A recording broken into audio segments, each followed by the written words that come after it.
Welcome back to T short. నేను మీ Phaneeshwar sir. మరి మనం బ్యాంకింగ్కి సంబంధించినటువంటి టాపిక్స్ చూస్తున్నాం. మరి లాస్ట్ ఎపిసోడ్లో మనం చూసినట్లయితే బ్యాంకింగ్కి సంబంధించినటువంటి విషయాల్లో చూసినట్లయితే వాటి గురించి డిస్కస్ చేసాం. బ్యాంక్ బ్రాంచ్ల గురించి, అంటే బ్యాంక్ బ్రాంచెస్ అనేటువంటి చూసాం, ఇంగ్లాండ్లో ప్రారంభమయ్యాయని చూసాం. మరి అదేవిధంగా చూసినట్లయితే భారతదేశంలో ఎక్కువగా ఉన్నాయని, ఒకే బ్యాంకు కార్యక్రమాలు వివిధ చోట్ల పెడితే దాంట్లోనే బ్యాంకు బ్రాంచింగ్ అంటున్నారని మనం నేర్చుకున్నాం. ఇప్పుడు ఈ ఎపిసోడ్లో చూసినట్లయితే కోర్ బ్యాంక్ అనేటువంటి దాన్ని, కోర్ బ్యాంకింగ్ అనేటువంటి దాని గురించి మనం డిస్కస్ చేస్తున్నాం. మరి కోర్ బ్యాంకింగ్ అంటే ఏంటంటే వివిధ బ్రాంచీల మధ్య బ్యాంకింగ్ కార్యక్రమాలు నిర్వహించబడతాయి. నంబర్ ఆఫ్ బ్రాంచెస్ మధ్యలో కార్యక్రమాలు, బ్యాంకింగ్ కార్యక్రమాలు అంటే యాక్టివిటీస్ గాన నిర్వహించబడతాయి. వివిధ బ్రాంచీల మధ్య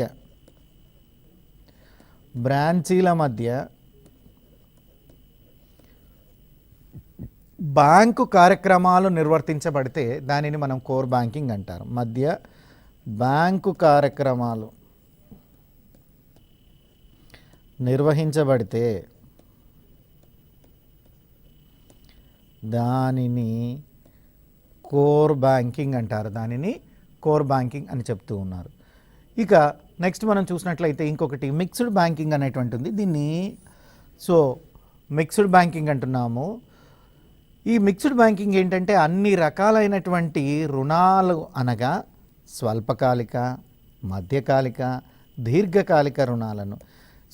మనం ఎప్పుడైతే అన్ని రకాలైనటువంటి రుణాలు అనేటువంటి మాట మాట్లాడుతున్నామో దాని అర్థం ఏంటంటే స్వల్పకాలిక రుణాల గురించి, మధ్యకాలిక రుణాల గురించి, దీర్ఘకాలిక రుణాలను ఇచ్చేటువంటి బ్యాంకింగ్ విధానాలని మిశ్రమ బ్యాంకింగ్ అంటారు. అంటే ఏ బ్యాంకులైతే ఈ మూడు రకాలైనటువంటి రుణాలను మంజూరు చేస్తాయో ఆ బ్యాంకులని మనం, ఆ బ్యాంకు విధానాలని మిశ్రమ బ్యాంకింగు, మిశ్రమ బ్యాంకింగ్ అంటున్నాం. మిశ్రమ బ్యాంకింగు అంటున్నారు. మిశ్రమ బ్యాంకు లేదా మిక్స్డ్ బ్యాంకింగ్ అని పిలవడం అన్నటువంటిది జరుగుతూ ఉంది. మరి ఇక్కడ స్వల్ప, మధ్య, దీర్ఘకాలిక రుణాలను ఇచ్చేటువంటి బ్యాంకులు ఏవైతే ఉన్నాయో ఆ బ్యాంకింగ్ విధానాన్ని మనం మిశ్రమ బ్యాంకింగ్ విధానము అంటున్నాం. మిశ్రమ బ్యాంకింగ్ విధానం గురించి మనం మాట్లాడుతున్నాం. మిశ్రమ బ్యాంకింగ్ అంటే దీన్ని మనం ఏం చెప్తున్నామయ్యా? మిశ్రమ బ్యాంకింగ్ విధానం చూసినట్లయితే మిక్స్డ్ బ్యాంకింగ్ పాలసీ అంటున్నాం. మిక్స్డ్ బ్యాంకింగ్ విధానం, మిక్స్డ్ బ్యాంకింగ్ పాలసీలో స్వల్పకాలిక, మధ్యకాలిక, దీర్ఘకాలిక రుణాలను అందించడం అన్నటువంటిది, రుణాలను ఇచ్చేటువంటి బ్యాంకులని అర్థం అండి.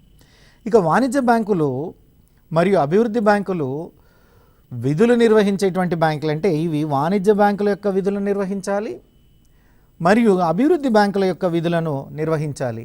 రెండు విధులను నిర్వహించినట్లయితే దాన్ని మనం ఏమంటున్నామయ్యా అంటే మిశ్రమ బ్యాంకు అంటున్నాం. సాధారణంగా మిశ్రమం అంటే ఒకటి లేదా అంతకంటే ఎక్కువగా కలిగినటువంటి వాటిని మనం మిశ్రమం అంటున్నాం. అంటే ఒకటి లేదా అంతకంటే ఎక్కువ విధులను నిర్వహించేటువంటి వాటిని మిశ్రమ విధులు అని పేర్కొంటున్నాం. ఇక్కడ కూడా మనం చూసినట్లయితే ఈ మిశ్రమ బ్యాంకింగ్ ఏదైతే ఉందో ఆ మిశ్రమ బ్యాంకింగ్లో మిక్స్డ్ బ్యాంకింగ్ అనేటువంటి దాన్ని చూస్తున్నాం. ఆ మిక్స్డ్ బ్యాంకింగ్ అనేటువంటి విధానంలో చూసినట్లయితే స్వల్పకాలిక, మధ్యకాలిక, దీర్ఘకాలిక రుణాలను ఇచ్చేటువంటి బ్యాంకు విధానాలనే మిశ్రమ బ్యాంకు విధానాలు అని చెప్పడం జరుగుతుంది. ఇక వాణిజ్య బ్యాంకులు, అదేవిధంగా అభివృద్ధి బ్యాంకులు. ఏ బ్యాంక్ అయితే వాణిజ్య బ్యాంకుల యొక్క విధులను, అదేవిధంగా అభివృద్ధి బ్యాంకుల యొక్క విధులను నిర్వహిస్తే దాన్ని మనం మిశ్రమ బ్యాంకు అంటాం. అటువంటి బ్యాంకులను మిశ్రమ బ్యాంకులు అంటున్నాం. మరి ఈ బ్యాంకింగ్ విధానం ఎక్కువగా చూసినట్లయితే జర్మనీ దేశంలో కనపడుతుందండి. ఈ మిక్స్డ్ బ్యాంకింగ్ పాలసీ ఎక్కువగా ఎక్కడ కనపడుతుందయ్యా అంటే జర్మనీ దేశంలో అత్యధికంగా కనపడుతుంది. అదేవిధంగా Netherlands, Hungary, Germany, Belgium. Netherlands, Hungary, Belgium దేశాల్లో కూడా మనం మిక్స్డ్ బ్యాంకింగ్ సిస్టాన్ని చూస్తున్నాం. మిక్స్డ్ బ్యాంకింగ్ సిస్టమ్ అనేటువంటి చూస్తున్నాం. మెయిన్గా మిక్స్డ్ బ్యాంకింగ్ సిస్టమ్ అంటేనే మనకు గుర్తు రావాల్సినటువంటి పదం ఏంటయ్యా అంటే జర్మనీ అన్నటువంటిది గుర్తు రావాలి. మిక్స్డ్ బ్యాంకింగ్ అంటేనే జర్మనీ అన్నటువంటిది మనకు గుర్తుకు రావాలి. ఇక మరి ఈ మిక్స్డ్ బ్యాంకింగ్ సిస్టంలో మనం జర్మనీతో పాటు ఇంకా ఏమేమి ఉన్నాయని చూస్తున్నామయ్యా అంటే నెదర్లాండ్స్, హంగేరీ అండ్ బెల్జియంలు కూడా ఉన్నాయి జర్మనీతో పాటు. ఇక మిక్స్డ్ బ్యాంకింగ్ విధానం తర్వాత మనం చూసినట్లయితే సామూహిక బ్యాంకింగ్ అంటున్నారు. ఈ సామూహిక బ్యాంకింగ్ అంటే ఏంటయ్యా అంటే 2 బ్యాంకులు లేదా అంతకంటే ఎక్కువ బ్యాంకులను ఒక హోల్డింగ్ కంపెనీ క్రిందికి తీసుకుంటే, ఒక పబ్లిక్ హోల్డింగ్ కమిటీ ఒక హోల్డింగ్ కమిటీకి 2 లేదా అంతకంటే ఎక్కువ బ్యాంకులు ఏవైతే ఉన్నాయో 2 లేదా అంతకంటే ఎక్కువ బ్యాంకులను మనం ఏమని చెప్తున్నామయ్యా అంటే సో హోల్డింగ్ కంపెనీ క్రిందికి తీసుకుంటున్నాం. 2 లేదా అంతకంటే ఎక్కువ బ్యాంకులను ఒక హోల్డింగ్ కంపెనీ కిందికి తీసుకురావడం, ఒక హోల్డింగ్ కంపెనీ కిందికి తీసుకురావడం అన్నటువంటి జరుగుతుంది. ఇలా ఒక హోల్డింగ్ కమిటీ కిందికి తీసుకొస్తే, ఒక హోల్డింగ్ కంపెనీ కిందికి తీసుకొస్తే దాన్నే మనం ఏమంటున్నాం, సామూహిక బ్యాంకు అంటున్నాం. దాన్నే మనం సామూహిక బ్యాంకు అని పిలవడం అన్నటువంటిది జరుగుతుంది. సో ఇది సామూహిక బ్యాంక్ అంటే ఏంటంటే గుర్తుపెట్టుకోండి, 2 లేదా అంతకంటే ఎక్కువ బ్యాంకులను ఒక హోల్డింగ్ కంపెనీగా ఏర్పాటు చేస్తే దానిని సామూహిక బ్యాంకు అని పిలవడం జరుగుతుంది. ఇక తర్వాత చూసినట్లయితే lead bank scheme. So very very important. ఇది పరీక్షలో చాలాసార్లు అడిగారు. సో ఎగ్జామ్కి రాదగినటువంటి అంశము ఏంటయ్యా అంటే లీడ్ బ్యాంక్ స్కీమ్ అంటున్నాం. మరి 1969వ సంవత్సరంలో నారీమన్ కమిటీ సిఫార్సు మేరకు లీడ్ బ్యాంక్ సిస్టమ్ అన్నటువంటి దాన్ని భారతదేశంలో తీసుకొచ్చారు. ఇది వెరీ వెరీ ఇంపార్టెంట్, చాలాసార్లు అడిగారు. లీడ్ బ్యాంక్ ఏ సంవత్సరం, లీడ్ బ్యాంక్ స్కీమ్ని ఏ సంవత్సరంలో తీసుకురావడం అన్నటువంటి జరిగింది, 1969వ సంవత్సరంలో తీసుకొచ్చారు. మరి లీడ్ బ్యాంక్ అనేటువంటిది ఎవరి రికమెండేషన్ వల్ల తీసుకురాబడింది, నారీ కమిటీ రికమెండేషన్ వల్ల తీసుకురాబడింది. నారీ కమిటీ రికమెండేషన్ సిఫార్సుల ద్వారా తీసుకురాబడింది. మరి ప్రతి జిల్లాలో జిల్లా ఆర్థిక అభివృద్ధికి గాను సమగ్రమైనటువంటి పథకాలను చేసేటువంటి పథకాలు చేసి ఆ ప్రతిపాదనలు ఏర్పాటు చేయబడినటువంటిదే లీడ్ బ్యాంక్ చేసే విధంగా. సో ప్రతి జిల్లాలో ఆర్థిక అభివృద్ధికి గాను సమగ్రమైన పథకాలను చేసే ప్రతిపాదికను, సో చేసే బ్యాంకులు అంటే చేసే స్థల ప్రతిపాదిక ఏది ఉంటుందో ఆ ప్రతిపాదికని లీడ్ బ్యాంక్ సిస్టమ్ అని మనం చెప్పడం జరుగుతుంది. ఇక సామాజిక బ్యాంకు, సోషల్ బ్యాంకింగ్, సామాజిక అభివృద్ధికి దోహదపడేటువంటి విధంగా రుణాలు ఇచ్చేటువంటి బ్యాంకు. ఫర్ ఎగ్జాంపుల్ రుణాలకు సంబంధిస్తే ఏ రుణాలైతే సామాజిక అభివృద్ధికి దోహదం చేస్తాయో ఆ సామాజిక అభివృద్ధికి దోహదపడేటువంటి విధంగా రుణాలను ఇచ్చేటువంటి బ్యాంకునే మనం ఏం చెప్తున్నామయ్యా అంటే సామూహిక బ్యాంకింగు అంటున్నాం. అంటే ఇది సామాజిక అభివృద్ధికి దోహదపడే విధంగా రుణాలను ఇచ్చి వివిధ రకాలైనటువంటి సబ్సిడీతో కూడినటువంటి రుణాలను కూడా అందిస్తుందండి. సో సామాజిక అభివృద్ధికి దోహదం చేసే విధంగా రుణాలను అందిస్తుంది. అదేవిధంగా ఆ అందించేటువంటి రుణాలలో భాగంగా వివిధ రకాలైనటువంటి సబ్సిడీలను కూడా అందిస్తుంది. అంటే రుణాలు సబ్సిడీతో కూడినటువంటి రుణాలు ఇస్తుంది. దేని కొరకు ఇస్తుంది, సామాజిక అభివృద్ధి కొరకు. సో ఏదైతే సోషల్ డెవలప్మెంట్ ఉందో ఆ సామాజిక అభివృద్ధి కొరకు రుణాలను ఇస్తుంది. ఇచ్చేటువంటి రుణాలలో కూడా వివిధ రకాలైనటువంటి సబ్సిడీలకు సంబంధించి సబ్సిడీలతో కూడినటువంటి రుణాలను కూడా అందించడం అన్నటువంటిది జరుగుతుంది. మరి వివిధ వడ్డీ రేట్లకు రుణాలను ఇవ్వడం అన్నటువంటిది ఇక్కడ ప్రతిపాటిక చేసో సాధారణంగా జరుగుతుంది. ఎలా జరుగుతుందయ్యా అంటే వివిధ వడ్డీ రేట్లకు రుణాలను అందిస్తున్నారు.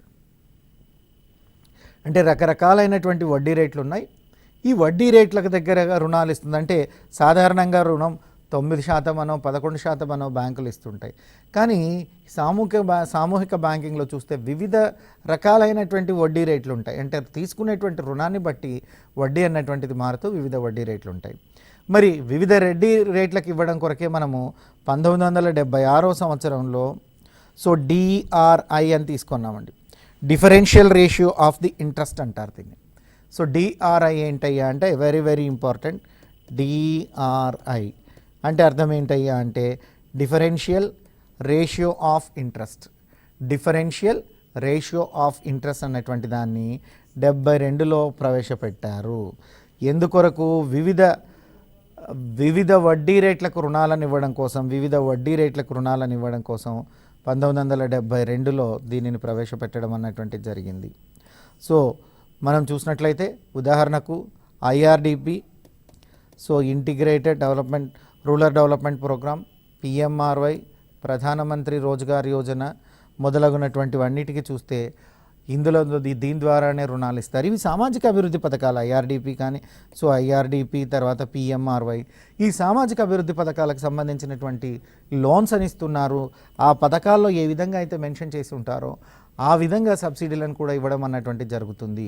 వివిధ రకాలైనటువంటి సబ్సిడీలను, వివిధ రకాలైనటువంటి వడ్డీ రేట్లను నిర్ణయించడం కొరకే 72లో so differential ratio of interest అన్నటువంటి దాన్ని తీసుకొస్తున్నారు. డిఫరెన్షియల్ రేషియో ఆఫ్ ఇంట్రెస్ట్ అన్నటువంటి దాన్ని తీసుకురావడం జరిగింది. ఇది ప్రవేశపెట్టడం అన్నటువంటిది జరిగింది. బ్యాంకింగ్ వైవిధ్యీకరణ గురించి మనం మాట్లాడుతున్నాం. అంటే బ్యాంకింగ్లో ఎలాంటి వైవిధ్యీకరణ జరిగింది అన్నటువంటి అంశాలు చూస్తే ఎప్పుడెప్పుడు చేంజెస్ వచ్చాయి, మార్పులు ఎప్పుడు వచ్చాయి బ్యాంకింగ్లో, అండ్ డిఫరెన్సెస్ ఎప్పుడు వచ్చింది, సో వైవిధ్యీకరణ అన్నటువంటిది ఎప్పుడు కనపడింది అన్నటువంటి దాన్ని చూస్తున్నాం. ఈ వైవిధ్యీకరణలో చూసినట్లయితే సో నేషనలైజేషన్ అంటున్నారు. జాతీయకరణ జరిగిన తర్వాత, జాతీయకరణ అనంతరం బ్యాంకింగ్ విధానంలో అనేక మార్పులు జరిగాయి. అంటే మనకు 1969లో బ్యాంకులను జాతీయం చేయడం అన్నటువంటిది జరిగింది.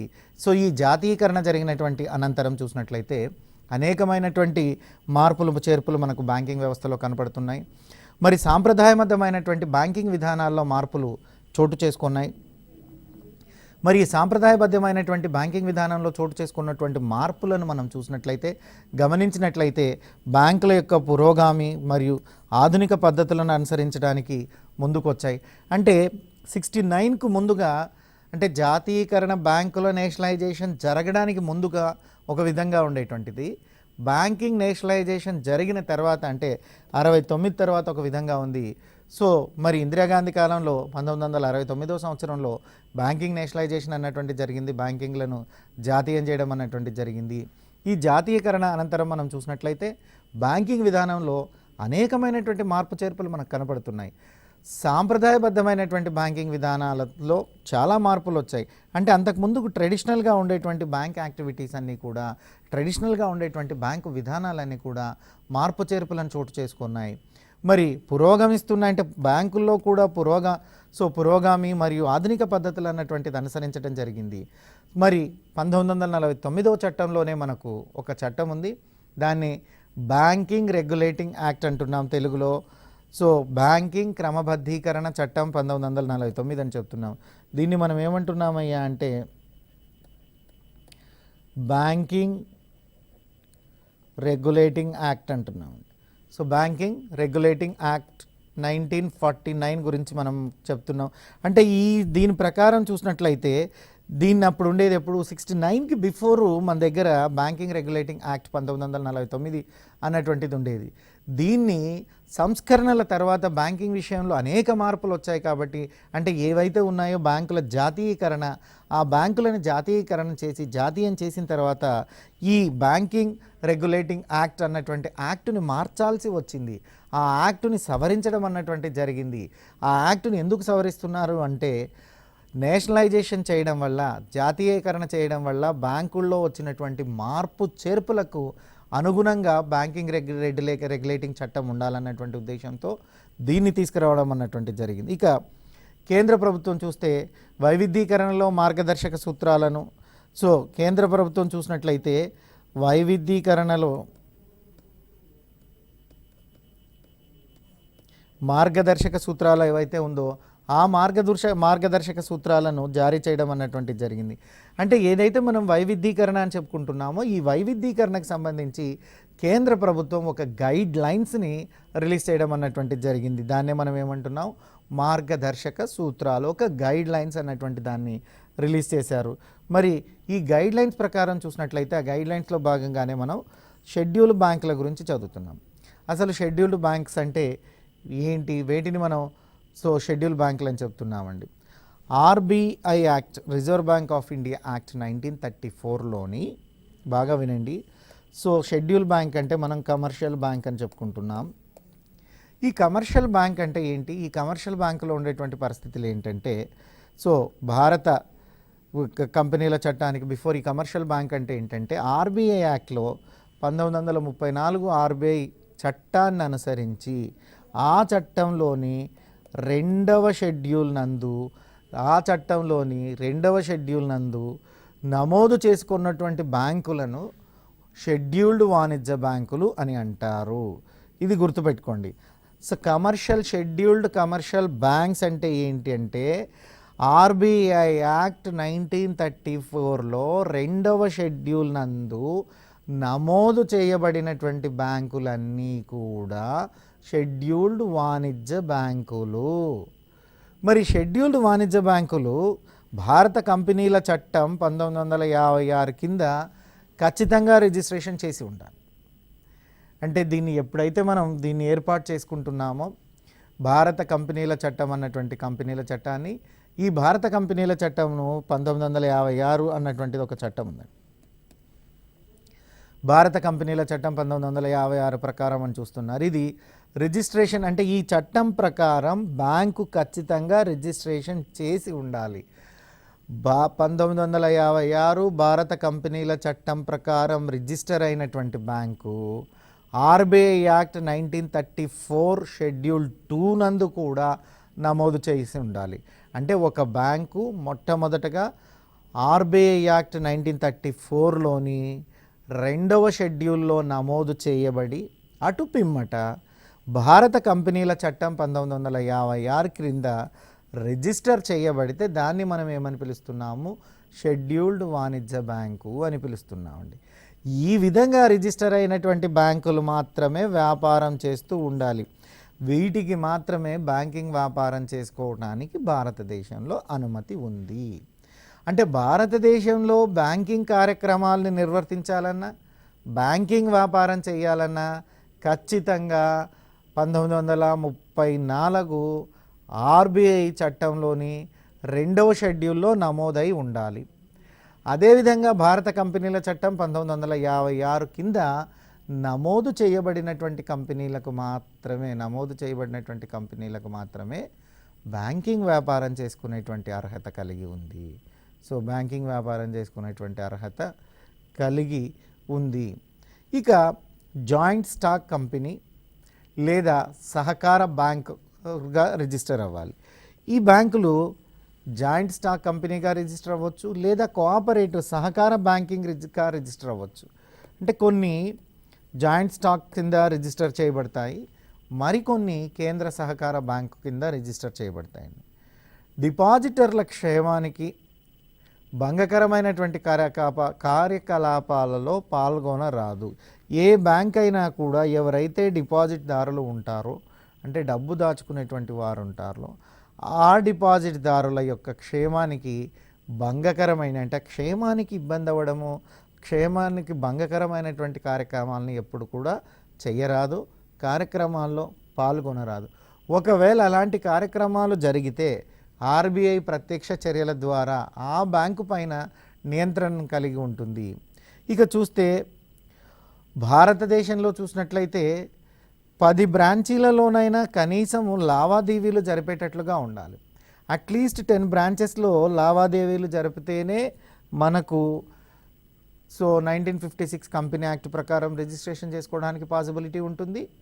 అదేవిధంగా ఆర్బీఐ యాక్ట్ 1934 ప్రకారం కూడా 2వ షెడ్యూల్లో ఆర్బీఐ యాక్ట్ 2వ షెడ్యూల్లో నమోదు అవ్వడానికి అవకాశం ఉంటుంది. ఈ రెండు జరగాలంటే భారతదేశంలో ఏం లావా తీసుకుంటున్నారయ్యా అంటే ట్రాన్సాక్షన్స్ అట్లీస్ట్ 10 బ్రాంచెస్లో ఉండాలి. అంటే బ్యాంకు యొక్క లావాదేవీలు కనీసము 10 బ్రాంచీల్లోనైనా జరుగుతూ ఉండాలి. ఇక కనీస డిపాజిట్లు చూసినట్లయితే ఎంతమంది ఉండాలయ్యా డిపాజిటర్లు అంటే 5 లక్షలకు మంది ఉండాలి. సో ఈ 5 లక్షలకు మంది ఎవరైతే ఉన్నారో 5 లక్షల మంది, సో 5 లక్షల మంది ఉండాలి. ఈ 5 లక్షల మంది డిపాజిటర్స్ ఉంటే మనం ఆ బ్యాంకుని కమర్షియల్ బ్యాంకుగా, వాణిజ్య కమర్షియల్ బ్యాంకుగా రిజిస్టర్ చేయడానికి పాసిబిలిటీ ఉంది. ఒక బ్యాంకుని వాణిజ్య కమర్షియల్ బ్యాంకుగా రిజిస్టర్ చేయడానికి ఏమేమి టర్మ్స్ అండ్ కండిషన్స్ కావాలంటే ఇప్పుడు మనం చెప్పినటువంటి టర్మ్స్ అండ్ కండిషన్స్ని సాటిస్ఫై చేయాల్సి ఉంటుంది. ఇక వాటా విషయానికి, మూలధన విషయానికి వచ్చినట్లయితే వాటా మూలధనం లేదా నిధులు 5 లక్షల నికర విలువకు తక్కువ కాకుండా ఉండాలి. సో నెట్గా చూసినట్లయితే 5 లక్షల నికర విలువకు తక్కువగా కాకుండా ఉండాలి. మరి ఖచ్చితంగా చూసినట్లయితే బ్యాంకింగ్ రెగ్యులేషన్ యాక్ట్ ఏదైతే ఉందో ఆ బ్యాంకింగ్ రెగ్యులేషన్ యాక్ట్ 1949లో 5 ప్రకారం వాణిజ్య బ్యాంకులని క్రింది విధంగా నిర్వచించారు. అంటే వాణిజ్య బ్యాంకులన్నీ కూడా రిజర్వ్ బ్యాంకు చట్టం, సో రిజర్వ్ బ్యాంకులోని 1934 ఆర్బీఐ యాక్ట్ 1934లోని 2వ షెడ్యూల్లో నమోదు చేయబడతాయి. మరి 2వ షెడ్యూల్లో నమోదు చేయబడినవి కాకుండా banking regulating act 1949, so banking regulating act 1945లో సోని 5 ప్రకారం చూసినట్లయితే 5వ షెడ్యూల్ ప్రకారం చూసినట్లయితే వాణిజ్య బ్యాంకులకు క్రింది విధంగా నిర్వచనాలు ఇవ్వడం అన్నటువంటి జరిగింది. అంటే వాణిజ్య బ్యాంకు అంటే ఏంటి, మొదటగా మనం చేసింది ఏంటి, ఎలా రిజిస్టర్ అవ్వాలి. ఖచ్చితంగా 1934 ఆర్బీఐ చట్టంలోని 2వ షెడ్యూల్లో నమోదు చేసుకున్నటువంటి బ్యాంకులు. సో కంపెనీల చట్టం 1956లో కార్యక్రమాలను అమలు చేస్తూ దాని కింద రిజిస్టర్ అయ్యి ఉంటే మనం వాణిజ్య బ్యాంకుగా కన్సిడర్ చేస్తాము. కానీ అవే వాణిజ్య బ్యాంకులు బ్యాంకింగ్ రెగ్యులేటింగ్ యాక్ట్ 1949లో బ్యాంకింగ్ రెగ్యులేషన్కి సంబంధించినటువంటి చట్టాలు చేయబడ్డాయి. ఆ బ్యాంకింగ్ రెగ్యులేటింగ్ యాక్ట్లోని 5 ప్రకారం చూసినట్లయితే ఆ బ్యాంకులోని 5 ప్రకారం మనం చూసినట్లయితే వీరికి కొన్ని నిర్వచనాలు ఉన్నాయండి. అంటే వాణిజ్య బ్యాంకులకు కొన్ని డెఫినేషన్స్ ఉన్నాయి. అవి ఏంటంటే కోరిన వెంటనే కానీ, ఇంకొక సమయంలో కానీ, చెక్కు ద్వారా కానీ, డ్రాఫ్ట్ ద్వారా కానీ, ఇంకో విధంగా కానీ తిరిగి చెల్లించే షరతుల మీద డిపాజిట్లు స్వీకరించి ఆ సొమ్మును రుణాలు ఇవ్వడానికి కానీ, పెట్టుబడులను ఇవ్వడానికి కానీ ఉపయోగించి కార్యక్రమాలు నిర్వర్తించేటువంటి వ్యవస్థను బ్యాంకు అంటారంటే కమర్షియల్ బ్యాంక్ అని అర్థం. ఇక్కడ ఈ కమర్షియల్ బ్యాంక్ ఏం చెప్తుందయ్యా, సిబి అంటున్నాం, వాణిజ్య బ్యాంకు అంటున్నాం. సో ఈ వాణిజ్య బ్యాంకులు ఏం చెప్తుంది, డెఫినేషన్ ఏంటంటే ఎవరి ప్రకారం, బ్యాంకింగ్ రెగ్యులేటింగ్ యాక్ట్ 1949లోని 5వ షెడ్యూల్ ప్రకారం చూసినట్లయితే 5వ రూల్ ప్రకారం చూసినట్లయితే కోరిన వెంటనే కానీ, ఇంకొక సమయంలో కానీ, చెక్కు ద్వారా కానీ, డ్రాఫ్ట్ ఆర్డర్ల ద్వారా కానీ, ఇంకొక విధంగా కానీ తిరిగి చెల్లించే షరతుల మీద డిపాజిట్లు స్వీకరిస్తే, వెరీ వెరీ ఇంపార్టెంట్, తిరిగి చెల్లించే షరతుల మీద డిపాజిట్లను స్వీకరిస్తే, సో ఈ విధంగా స్వీకరించి ఆ సొమ్మును రుణాలు ఇవ్వడానికి కానీ, పెట్టుబడుల కోసం కానీ ఉపయోగించడమే బ్యాంకింగ్ వ్యాపారము. సో బ్యాంకింగ్లో వ్యాపారం కమర్షియల్ బ్యాంకుల యొక్క వ్యాపారం అని చెప్తున్నారు. ఇక్కడ గుర్తుపెట్టుకోవాల్సిన ప్రధాన లక్షణం ఏంటంటే బ్యాంకింగ్లకు తిరిగి చెల్లించే షరతు మీద డిపాజిట్లను స్వీకరిస్తాయి. ఎవరైనా కానీ బ్యాంకులో డిపాజిట్దారుడు అడిగిన వెంటనే తన డబ్బు తాను ఏదైతే దాచుకున్నాడో ఆ డబ్బుని అతనికి తిరిగి ఇవ్వాల్సినటువంటి పరిస్థితి ఉంది. తిరిగి ఇస్తాము అన్నటువంటి షరతుతోనే డిపాజిట్లను స్వీకరించాలని చట్టం చెప్తుందండి. సో మీరు ఇప్పుడు నాకు డబ్బులు కట్టండి, మీరు అడిగిన కొద్ది రోజులకు, వారం రోజులకు, 10 రోజులకు నేను సర్దుబాటు చేస్తా అన్నట్లు కాదు. కోరిన వెంటనే, సో అది చెక్ రూపంలో కానీ, డ్రాఫ్ట్ రూపంలో కానీ, నెట్ క్యాష్ విషయంలో కానీ, ఏ విధంగా కానీ కోరిన వెంటనే తిరిగి చెల్లించే షరతు మీద డిపాజిట్లను సేకరించడము బ్యాంక్ యొక్క ప్రధాన లక్షణం. అలా సేకరించినటువంటి సొమ్మును రుణాలు ఇవ్వడానికి కానీ, పెట్టుబడుల కోసం కానీ ఉపయోగించడమే కమర్షియల్ బ్యాంకుల యొక్క వాణిజ్య కార్యక్రమం లేదా వ్యాపార కార్యక్రమము. సో బిజినెస్ యాక్టివిటీస్, అది మనకు సంబంధించినటువంటి బిజినెస్ యాక్టివిటీస్. మరి బ్యాంక్ ఆఫ్ వెనిస్ అన్నటువంటి దాన్ని చూసినట్లయితే 1757లో ఏర్పాటు చేశారు. ఇది మొట్టమొదటి వాణిజ్య బ్యాంక్. సంఘటిత ద్రవ్య మార్కెట్ల వాణిజ్య బ్యాంకులో ఒక ప్రధాన భాగం. అంటే సంఘటితము కానీ, ద్రవ్య మార్కెట్లు కానీ వాణిజ్య బ్యాంకులో ఒక ప్రధానమైనటువంటి అంగాలుగా ఉన్నాయి. మరి బ్యాంకింగ్ని కూడా మనం ఒక వ్యాపారంగానే చూస్తాం. ఇది సేవల రంగం కిందికి వచ్చేటువంటి వ్యాపారం. బ్యాంకింగ్ ప్రజల వద్ద నుంచి డిపాజిట్లను స్వీకరిస్తాయి, ప్రజలకు పరపతిని సమకూరుస్తాయి. బ్యాంకింగ్ యొక్క ప్రధాన విధుల్లో ఏమున్నాయంటే ప్రజల వద్ద నుంచి డిపాజిట్లను స్వీకరిస్తాయి, అదేవిధంగా పరపతిని కూడా సమకూరుస్తాయి. ప్రజలకు అవసరమైనప్పుడు పరపతిని కూడా సమకూర్చడం అన్నటువంటిది జరిగింది. ఇకపోతే మనం ఈ ఎపిసోడ్లో ఏం నేర్చుకున్నామయ్యా అన్నటువంటి దాన్ని మనం చూసినట్లయితే, సో కంప్లీట్గా మనం ఈ ఎపిసోడ్లో డిస్కస్ చేసినటువంటి దానిల గురించి మనం మాట్లాడేటప్పుడు చూసినట్లయితే కోర్ బ్యాంకింగ్ సిస్టమ్ నుంచి మనం ఈ ఎపిసోడ్లో నేర్చుకున్నాం. వివిధ బ్రాంచీల మధ్య బ్యాంకింగ్ కార్యక్రమాలు నిర్వహిస్తే దాన్ని కోర్ బ్యాంకింగ్ అంటున్నాం. మిశ్రమ బ్యాంకింగ్ వ్యవస్థ, మిక్స్డ్ బ్యాంకింగ్ సిస్టమ్ అన్నటువంటి దాన్ని చూసాం. ఒకే చోట స్వల్పకాలిక, మధ్యకాలిక, దీర్ఘకాలిక రుణాలను అందిస్తే దాన్ని ఆ బ్యాంకింగ్ విధానాన్ని మనం ఏమంటున్నామయ్యా అంటే మిశ్రమ బ్యాంకింగ్ పద్ధతి అంటున్నారు. వాణిజ్య బ్యాంకులు మరియు అభివృద్ధి బ్యాంకుల విధులను నిర్వర్తించేటువంటి బ్యాంకులను మనం మిశ్రమ బ్యాంక్ అంటున్నాము. ఉదాహరణకు జర్మనీ, నెదర్లాండ్స్, హంగేరీ, బెల్జియంల గురించి చెప్తున్నాము. సామూహిక బ్యాంకు, 2 లేదా అంతకంటే ఎక్కువ బ్యాంకులు ఒక హోల్డింగ్ కంపెనీ కింద తీసుకురావడమే సామూహిక బ్యాంక్. 2 లేదా అంతకంటే ఎక్కువ బ్యాంకులను ఒక హోల్డింగ్ కంపెనీకి తీసుకొస్తాయి.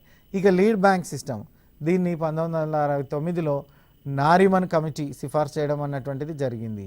సో ప్రతి జిల్లాలో ఆర్థిక అభివృద్ధికి గాను సమగ్రమైనటువంటి పథకాలను అమలు చేసి ప్రతిపాదన కొరకై దీనిని ఏర్పాటు చేయడం అన్నటువంటిది జరిగింది. ఇక సామూహిక బ్యాంక్ అంటే ఏంటో చూద్దాం. సామాజిక అభివృద్ధికి దోహదం పడే విధంగా రుణాలు ఇచ్చేటువంటి వాటినే సామూహిక బ్యాంకులు అంటున్నారు. ఇక బ్యాంకింగ్ వైవిధ్యం గురించి మనం చివరిలో చూసాం. ఈ బ్యాంకింగ్ వైవిధ్యం చూసినట్లయితే జాతీయీకరణకు ముందుగా అంటే బ్యాంకులను 1969లో నేషనలైజ్డ్ చేయడం అన్నటువంటిది జరిగింది. ఈ నేషనలైజ్డ్కి బిఫోర్ మనం దీన్ని తీసుకురావడం అన్నటువంటిది జరిగింది. మరి దీని కొరకు ఏం చేశారయ్యా అంటే బ్యాంకింగ్ రెగ్యులేటింగ్ యాక్ట్ 49ని మార్పు చేర్పులు చేశారు. మరి వాణిజ్య షెడ్యూల్డ్ బ్యాంక్స్ అంటే ఏంటి అన్నటువంటి దాన్ని మనం చూడాలి. ఈ వాణిజ్య షెడ్యూల్డ్ బ్యాంకులు అంటే ఏంటయ్యా అంటే ఆర్బీఐ యాక్ట్ 1934లో 2వ షెడ్యూల్ నందు నమోదు చేసుకున్న బ్యాంకులు. ఇది ఒక్క కండిషనే కాదండి, మళ్ళీ ఏంటి, భారత కంపెనీల చట్టం ప్రకారం రిజిస్టర్ అయి ఉండాలి. ఆర్బీఐ యాక్ట్లో మనం చూసినట్లయితే 2వ షెడ్యూల్లో దీన్ని రిజిస్టర్ చేసుకోవాలి. 2వ షెడ్యూల్లో రిజిస్టర్ చేసుకోవడం అన్నటువంటిది జరుగుతుంది. సో 2వ షెడ్యూల్లో